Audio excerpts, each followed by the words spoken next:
You are standing in the yard with your beloved companion, the sun is shining, and then, in a fleeting, stomach-churning moment, you witness it. Your heart sinks, replaced instantly by a wave of shock, disgust, and profound confusion. Your dog, this creature you share your bed with, who licks your face, has just eaten feces. This act, coprophagia, is perhaps the last taboo in the human-canine relationship, challenging our core definitions of hygiene and love. It makes us question their cleanliness and, by extension, our own sanity for loving them. But what if your initial reaction of repulsed judgment is a complete failure to understand the world from their perspective? What if this deeply offensive behavior holds the key to an ancient, necessary logic that transcends our modern constructs of filth and propriety? The science behind it isn't just about nutrient absorption, it's about survival, ancestral ghosts, and a powerful lesson in unconditional acceptance that requires us to look past our own squeamishness. You are watching Paw Consciousness. If you wish to understand the profound lessons hidden in your pet's behavior and see the world through their eyes, join us by liking and subscribing. Let us first dispense with the purely logical, though unsettling, biological driver. Science confirms that maternal instinct is one of the primary catalysts for coprophagia. When a mother dog has puppies, she has a singular, all-consuming objective: the survival of her vulnerable litter. In the wild, urine and feces were not simply waste. They were neon signs pointing directly to the den, attracting predators. By consuming her puppy's waste, the mother dog was not engaging in a perversion. She was performing an act of immaculate, life-preserving dedication. She was literally eating danger to keep it away from her young. She also performed this act to prevent the spread of parasites within the clean nesting area, a primitive form of public health management essential for survival. What we interpret as disgust, the ancestral dog knew as an act of profound maternal sacrifice. This teaches us that the definition of what is clean or good can be fundamentally shifted by context. Perhaps the behaviors we find offensive in others are rooted in a necessity or devotion we cannot perceive.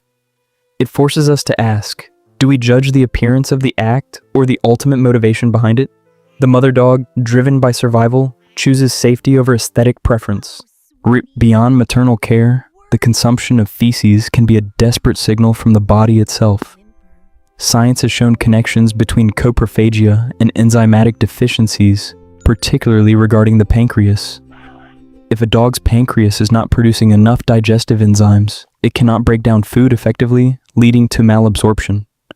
The dog, despite eating ample amounts, is starving on a cellular level.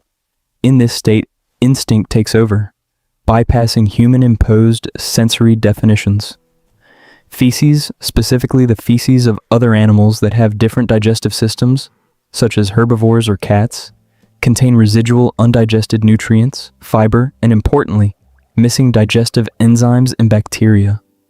The dog is engaging in a radical form of self-medication, a physiological imperative.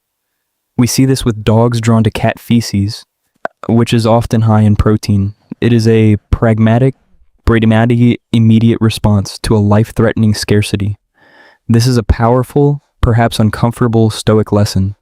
The dog is focused with absolute clarity on its fundamental need, refusing to be deterred by the perception of the act. It deals with reality as it is, a desperate situation requiring a desperate solution, rather than how it wishes it to be. This behavior challenges our modern preoccupation with presentation, reminding us that sometimes the preservation of life requires that we look past our discomfort to focus on necessary truth. Similarly, we must acknowledge the evolutionary ghost of scarcity. In the ancestry of both the wolf and the ancient village dog, food was almost never abundant. Every organism operated on an energy balance. Feces, being an undigested byproduct of another animal's digestion, still contained caloric value. If the ancient dog was in a period of intense starvation, ignoring any potential source of energy would be a strategic error, not a point of pride.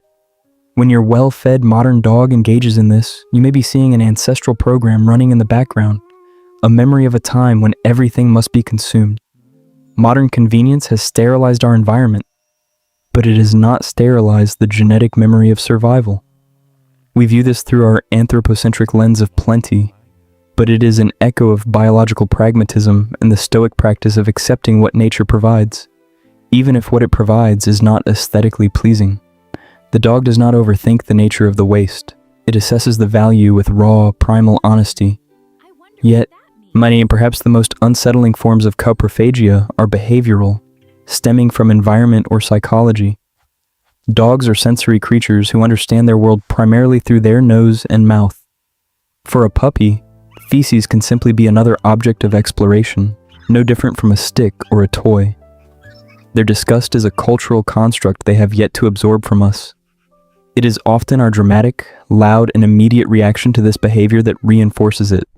If a dog is bored, anxious, or starved for attention, they quickly learn that eating feces, or even just looking like they might, triggers an instantaneous and enormous response from you. In their world, even a negative interaction, where you scream and chase them, is better than the sensory vacuum of loneliness and apathy. You have made the act meaningful. The philosophy of behavioral coprophagia is a critique of our own presence. It challenges us to look at the emotional and sensory environment we are creating for our companions. Is this a sign of their perversion or a desperate plea from a mind that needs purpose, engagement, and a true sense of connection? It requires the ultimate act of stoic control, to restrain our visible reaction and instead address the root cause, understanding that the behavior itself is a mirror reflecting the needs that we are not meeting.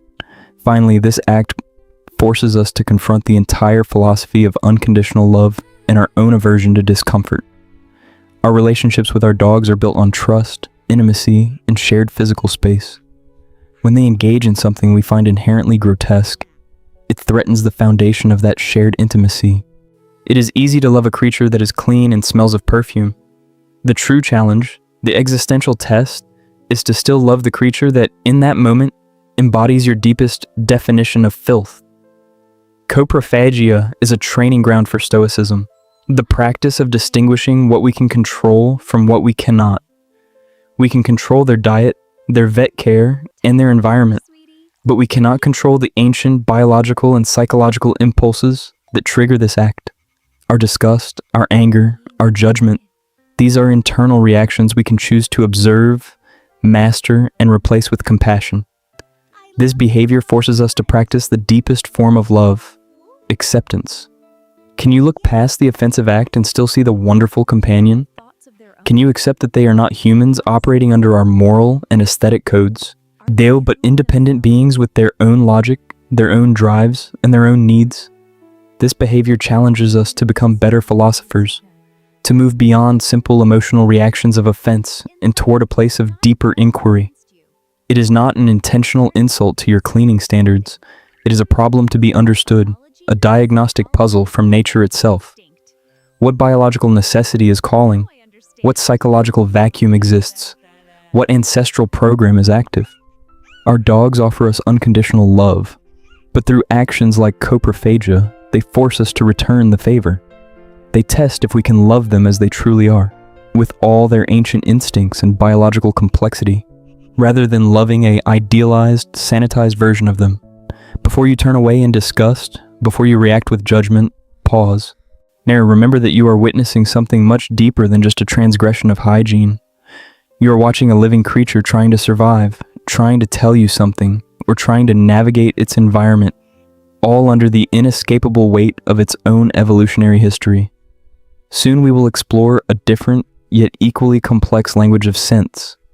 The profound meaning behind a dog that cannot stop sniffing you can sometimes be a subtle, but vital, early warning. For now, look at your companion not with human judgment, but with philosophical understanding. Accept the whole animal, including the parts that challenge your definitions, and you'll discover a form of acceptance that can profoundly enrich how you see every aspect of life.